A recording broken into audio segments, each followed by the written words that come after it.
매트 깔았는데도 아직도 불만이다면 분명 이것이 틀렸다. 위층도 답답하고 아랫집도 시끄럽다. 이러면 대부분 세 가지를 틀린 겁니다. 첫 번째, 동선을 빼고 깝니다. 아이가 제일 많이 뛰는 길이 있어요. 소파 앞에서 주방, 방 앞까지 이어지는 그 러닝 코스. 그런데 거실 한가운데만 동그랗게 깔아놓고 진짜 많이 밟는 길은 바닥을 그대로 남겨둡니다. 거실만 깔면 50%는 실패해요. 애들이 많이 뛰는 공간은 거실뿐 아니라 주방 통로, 방 앞까지 왔다 갔다 하는 그 라인입니다. 거실만 예쁘게 덮어놓고 주방 통로를 비워두면 아랫집 입장에선 매트 안 깐 거랑 뭐가 달라?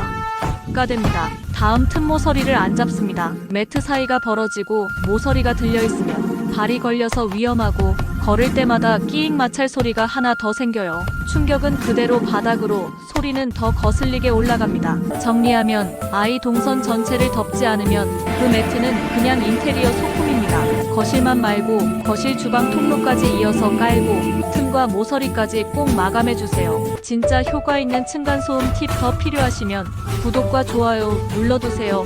소음 예방 팁이 쏟아집니다.